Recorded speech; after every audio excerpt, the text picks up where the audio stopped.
Hola, hola, ¿cómo están? Mi nombre es Carmen Camino, llevando su luz a tu camino. Una de las grandes emociones que le espera a un nuevo creyente en Cristo es descubrir el Salmo 22. Aunque este salmo fue escrito casi 1000 años antes de Cristo, este retrata la crucifixión de nuestro Señor de una forma increíblemente gráfica. En el Salmo 22, la conexión con las descripciones de los evangelios es fácilmente reconocible. Su cuerpo desarticulado, su sed, su paro cardíaco, sus manos y sus pies traspasados, y su desnudez humillante. Hasta las palabras inmortales que Jesús dijo desde la cruz son el comienzo del Salmo 22. Dios mío, ¿por qué me has abandonado? Los paralelos con el Salmo 22 son inconfundibles. La exactitud es absolutamente increíble, especialmente cuando nos damos cuenta que los romanos no inventaron la muerte por crucifixión hasta 300 años después de que este salmo fuera escrito. Cuando Jesús probó el vinagre en Juan 19:30, este dijo: consumado es. Luego inclinó la cabeza y entregó el espíritu. Cristo había muerto, sí, lo impensable había sucedido. Dios Padre dio testimonio de la muerte de Jesús cuando dijo en Mateo 27:51: en ese momento el velo del templo se rasgó en dos, de arriba abajo.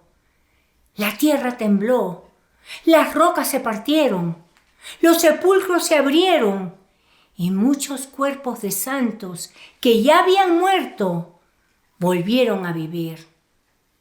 Al ver el terremoto y las cosas que habían sucedido, el centurión y los que estaban con él custodiando a Jesús se llenaron de miedo y dijeron: en verdad, este era Hijo de Dios.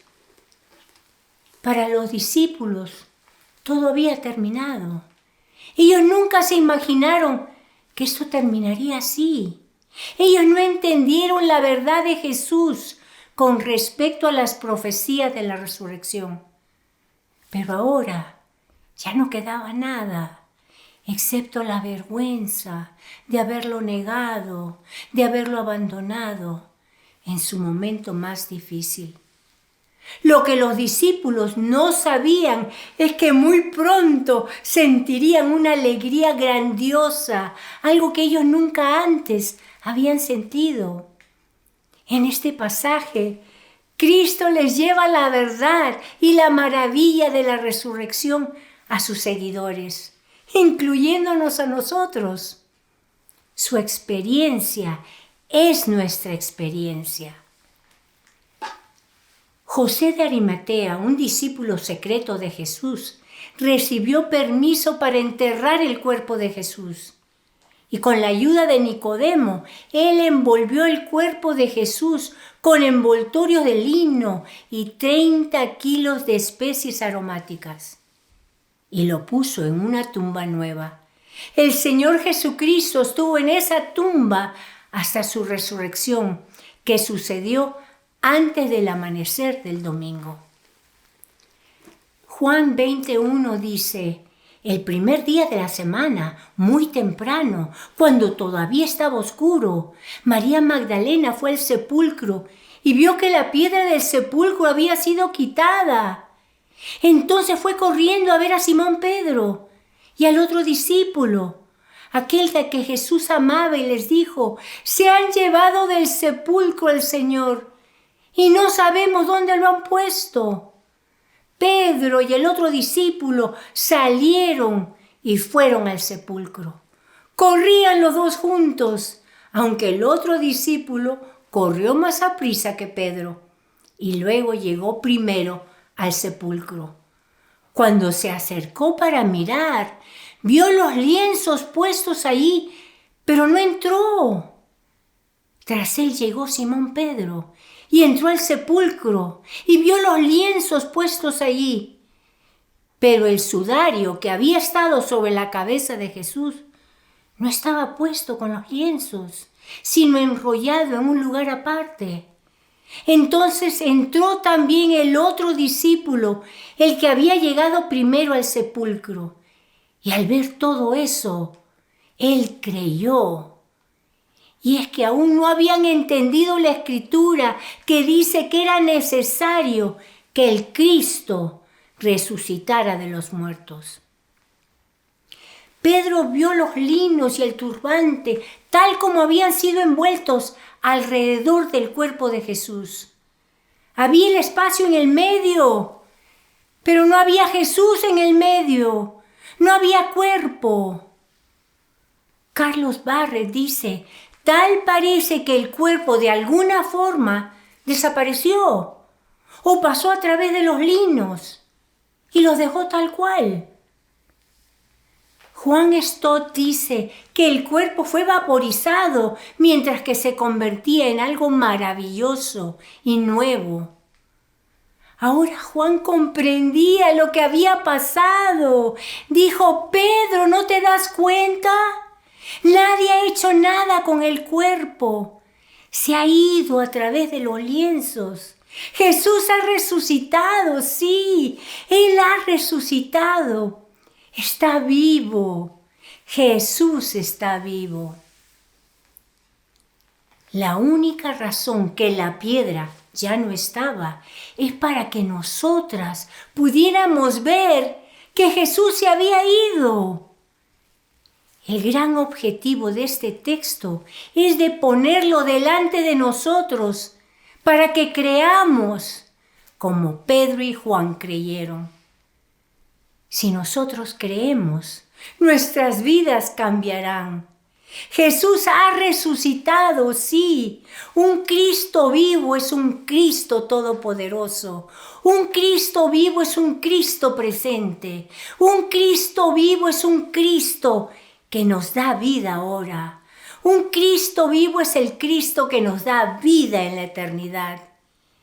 Un Cristo vivo es un Cristo que da victoria. Los apóstoles creyeron, a pesar de que todavía no habían visto a Jesús vivo de nuevo. María Magdalena fue la primera en tener esa alegría. Probablemente cuando Pedro y Juan corrieron a la tumba, dejaron sola a la pobre María. Y cuando ellos se fueron de la tumba, creyendo en la resurrección, pasaron por alto a María Magdalena o simplemente se fueron por otro camino. Versículo 11. María estaba afuera llorando junto al sepulcro. Mientras lloraba, se inclinó para mirar dentro del sepulcro y vio a 2 ángeles con vestiduras blancas que estaban sentados donde el cuerpo de Jesús había sido puesto. Uno estaba a la cabecera y el otro a los pies. Y le dijeron: mujer, ¿por qué lloras? Les dijo: porque se han llevado a mi Señor y no sé a dónde lo han puesto. Tan pronto dijo eso, María se dio vuelta y vio a Jesús que estaba ahí, pero no se dio cuenta de que era Jesús. Jesús le dijo: mujer, ¿por qué lloras? ¿A quién buscas?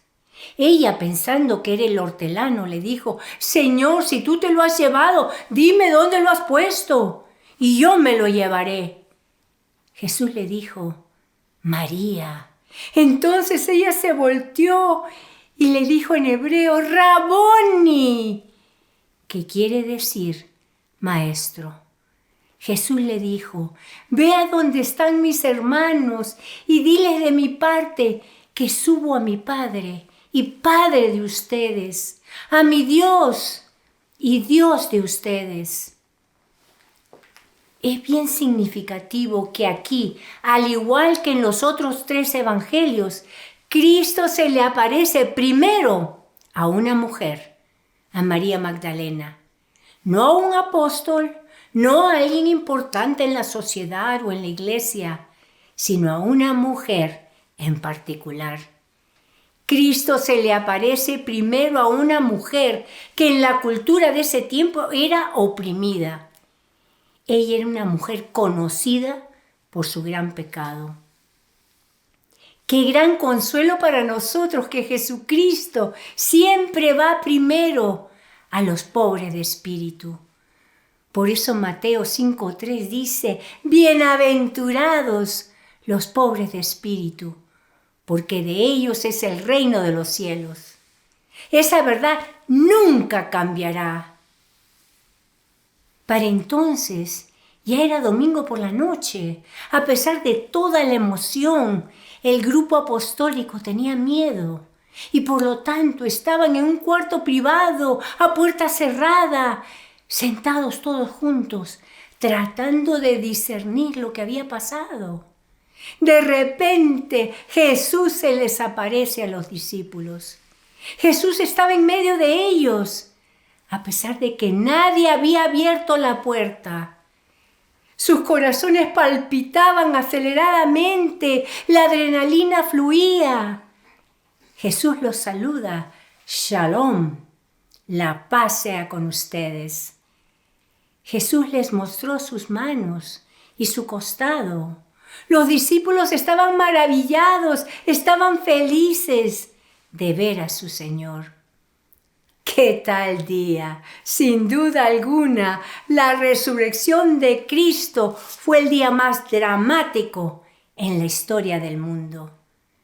La gran verdad que sobresale de esta historia es que los discípulos no inventaron la historia de la resurrección.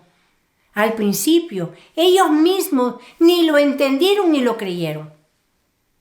Ninguno de los evangelios nos dice cómo resucitó Jesús, porque ninguno de los autores de los evangelios lo había visto. Los apóstoles se deben de haber controlado para no inventar una historia de resurrección fascinante. Ellos se controlaron porque no eran creadores de mitos, ellos eran testigos. La única explicación razonable de la devoción de los apóstoles, aun a costa de su propia muerte, es primero que ellos vieron la tumba vacía, segundo que ellos se encontraron con su Señor resucitado y tercero que ellos llegaron a creer la palabra de Dios. Primero de Corintios 15:3 dice que conforme a las Escrituras, Cristo murió por nuestros pecados, que también conforme a las Escrituras fue sepultado y resucitó al tercer día. Y maravilla de maravillas, la resurrección de Jesús es nuestra propia resurrección. Y es una vida con Jesús en gloria, más allá de la tumba, para siempre. Amén. Amén.